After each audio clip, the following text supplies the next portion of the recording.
O que eu queria compartilhar agora é essa orientação dessa escrita, aproveitar e orientar essa escrita, tá bom? Essa estrutura, principalmente aqui, vocês estão muito com dúvidas na relação técnica de como referencia. Um bom artigo científico é como se fosse um pocket, um pequeno pedaço daquela grande pesquisa que você está fazendo, né?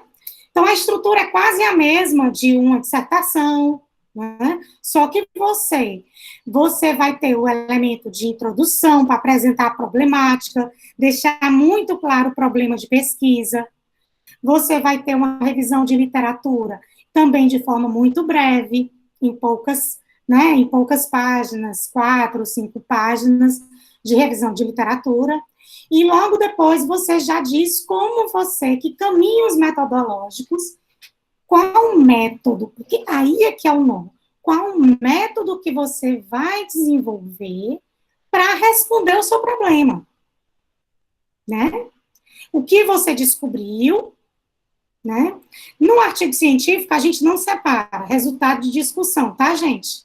Eu gostei muito dessa imagem, porque ela trabalhou com questões, mas no artigo científico você não separa, você coloca tudo junto. O resultado, muitas vezes, é a discussão junto, porque são poucas páginas, não dá para você separar, tá?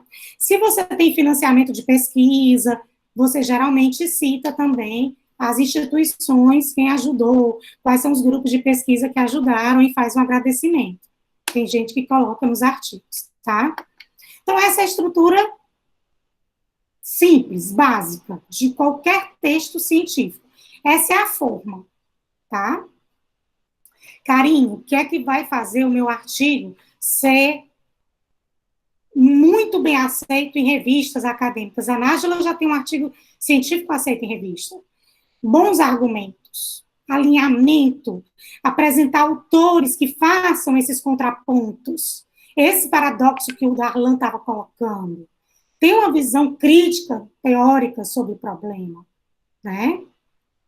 Ter clareza de como esses autores, quem são eles, em que campo eles estão, se são da filosofia ou são da educação, tá bom? Certo? Outra coisa, gente, vocês não vão ter condição de fazer, talvez, estudo de caso. Quem tiver condição de fazer estudo de caso, que é um paradigma interpretativo, está num campo de trabalho que eu estou interpretando um contexto, porque eu não estou interferindo nesse contexto, né? Eu sou aqui, eu estou observando aquele cenário, né? Diferente daquele meu artigo, ele era um paradigma diferente, que era uma investigação-ação. Num artigo, a gente nem consegue escrever muito a metodologia. Já numa dissertação e numa tese, o que mais a gente esclarece é o percurso metodológico, né? Que a gente tem que deixar muito claro como é que a gente chegou a resolver aquele problema, tá? No artigo, ele é mais sucinto. Mas, compreendam, eu sei que muitos de vocês vão fazer basicamente trabalhos bibliográficos, não é isso? Muitos vão fazer trabalhos bibliográficos. Estão pedindo, Karine, aqui para eu comentar essa questão de como referenciar. Já vou entrar nisso. Karine, estejam atentos como fazer revisão sistemática de literatura. O que é revisão sistemática de literatura? Na metodologia, revisão sistemática de literatura é você selecionar, olha aqui, eu vou selecionar um corpus, eu vou selecionar categorias de pesquisa. Por exemplo, eu selecionei categorias de pesquisa, ubiquidade, educação e formação de professores. Eu fui em revistas acadêmicas, eu selecionei 2 ou 3 revistas. Essa revista Educação e Sociedade, o repositório do estudo de Centro de Estudos Sociais, e separei alguns artigos da Cielo. Então, você separa um local de análise, que é um local que você vai dizer assim, eu vou fazer pesquisa apenas nesses repositórios, certo? e pesquisa com aquelas categorias. Aí você vai pesquisar e você recorta também o ano. Deixa eu dar um exemplo aqui com o Bion. Ver se o Bion está abrindo. Deixa eu pegar aqui o link do Bion.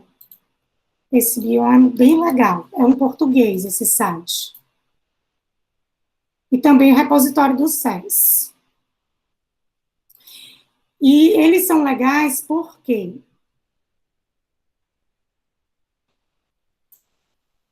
eles te ajudam a referenciar o que vocês estão pedindo aí para mim. Karine, me ajuda a referenciar o meu trabalho. Deixa eu navegar aqui no Bion. Ou no próprio Google Acadêmico, né? Vamos olhar esses dois. Digamos que eu quero pesquisar sobre avaliação digital.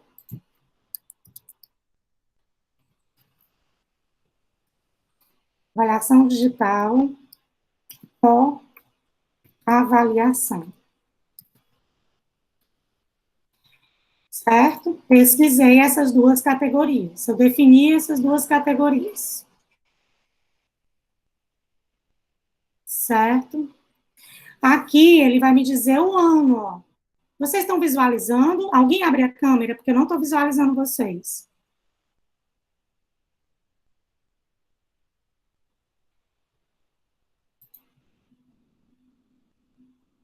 Vocês estão visualizando? Estamos sim. Não estou visualizando, sim, tá claro. Não estou visualizando. Eu estou visualizando. O quê? É porque eu estou navegando na própria internet para mostrar. Eu vou só fazer bem rápido aqui para vocês e daqui a pouco eu paro a gravação, certo? Eu achei um monte de artigo científico que não tem a ver com a educação. Eu não coloquei o tema educação, né? Então agora eu vou colocar, eu vou restringir mais ainda a minha pesquisa. Eu vou colocar educação. Na hora que eu coloco educação, melhorou um pouquinho, né? Deixa eu ver. Só apareceram 2, mas não tem nada a ver. Nada a ver. Deixa eu ver se tem aqui com Ed Santos. Se eu colocar o nome do autor, já melhorou.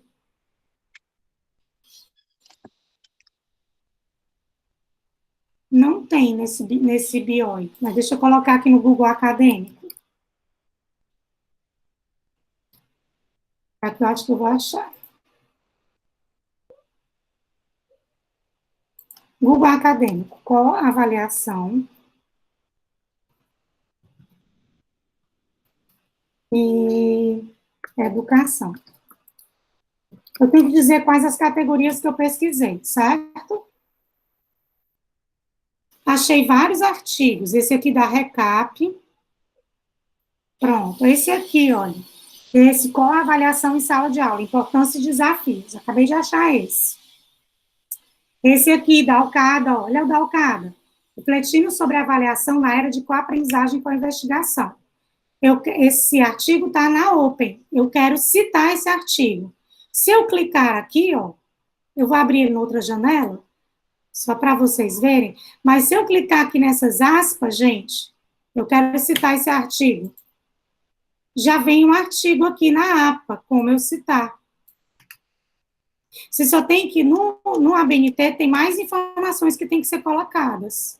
Tem que colocar que está no site da Open, certo? A APA, ela reduz muito. E o ano não fica aqui. A ABNT, o ano fica no final, certo? Então, aqui já ajuda a citar. Esse artigo da Alcada, que a gente acabou, eu sei que são poucos autores que falam sobre esse tema. É a Edmeia, a Alcada, que trabalham com esse termo, né? Co-avaliação, co-aprendizagem, e eu coloquei essas duas categorias. Eu tenho que dizer que categorias eu pesquisei, né? Nos repositórios científicos, seja na revista de educação, seja no Cielo, seja nos repositórios das instituições de pesquisa. Está aqui o artigo, certo? Então, onde é que ele está? No site da Open. Revista Open Research Online. Tem que colocar esse dado dessa revista. Em que ano? 2013. Tá vendo? Tá aqui toda a referenciazinha dele completa, tá vendo? Muitos artigos, às vezes, já vêm com essa referência prontinha. A questão é que você já tem que saber o recorte do seu artigo e que categorias você tem que pesquisar. Compreenderam? Para responder àquela problemática. Aí você vai organizar por pastas, por temáticas, organize por metas de leitura. Gente, existe uma infinidade de textos. Sabe como é que eu fazia? Eu fazia uma tabela, categoria X, essa categoria faz essa tabela, digo o nome do autor e sobrenome do autor, e coloco o link do lado, porque eu já tenho organizado as categorias que eu vou precisar ler e fundamentar. E depois você acrescenta, que você lê o artigo, você acrescenta mais uma coluna para fazer um breve resumozinho, aquele antigo fichamento, que você pega um pouquinho aqui do que o autor diz, o que é co-aprendiz, o que é co-investigar, o que é isso, é fazer junto, é construir coletivamente, que é o movimento que vocês vão fazer nessa disciplina, né?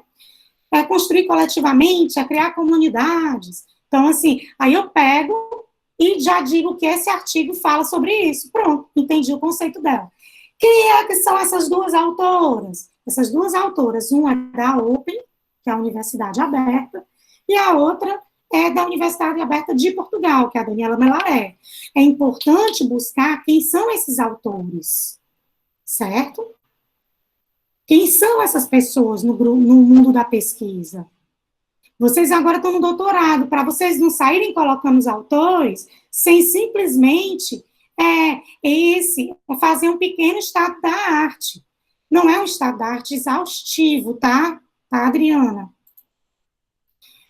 Afinal de contas, eu não estou pedindo uma dissertação, nenhuma tese para vocês, é um artigo. Depois que vocês lerem esse artigo mais na frente, é igual o artigo que eu acabei de ler com vocês. Tem várias coisas que eu leio que eu digo, poxa, eu queria ter colocado isso, mas eu não podia mais mudar. O livro já estava lá há 1 ano. Aí o que foi que eu fiz? Eu escrevi um pós-fácil. Eu escrevi um pós-fácil no livro para acrescentar o que eu queria acrescentar, né? Que foi a ressignificação dos conceitos que eu fiz, diante de toda a jangada no mar. Porque eu não podia mais, o recorte estava feito, estava posto, eu respondi o cenário de pesquisa que eu estava querendo, acabou, né? Então, esse recorte é fundamental na cabeça de vocês. Tá? Então, essa sugestão que eu deixo. Eu tentei fazer aqui, mas eu estou na dúvida. Você poderia exemplificar aí com o artigo? Como é que ficaria, no caso? Eu botei aí o título do artigo. Não sei se você consegue entrar lá pelo Google. Está aqui a revista.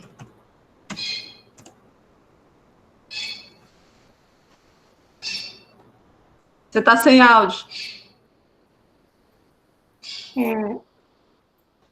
Ficou claro esse desenho simples, que isso aqui é um movimento de estrutura científica que vocês vão fazer no artigo de vocês. Qual é o tema, Karine? O tema que vocês já estão implicados a pesquisar. Tá? Compreenderam? Eu quero já. Lembrem-se, tá? Se você está com tempo, cuidado com o recorte, façam um objetivo, caracterizem, recortem, por exemplo, num grupo de professores da educação infantil, na educação inclusiva do município de Caucaia, tentem recortar um pouco, tá? Ou num grupo de trabalho como eu recortei num caso ali de Crateús, porque às vezes você precisa, você não vai generalizar num artigo científico, né?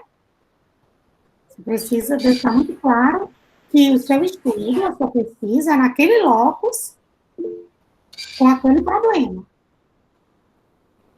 Tá? Diz, Adriana.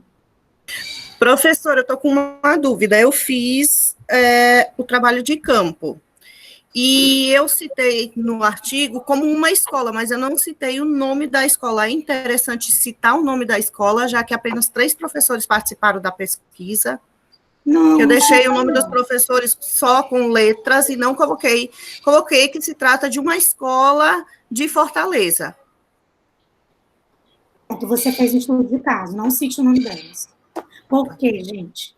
Você tem que ter aprovação para citar o nome, tem que ter um termo de livre consentimento, autorização para citar. É mesmo, uma escola de Fortaleza você já recortou. É o seu corpus de análise. Você não visa generalização. Você visa pesquisar aquele fenômeno naquele contexto. Viu? Tá? É isso mesmo, Adriana. Isso mesmo. Ótima questão. Mais alguém, gente? Eu vou interromper aqui a gravação para vocês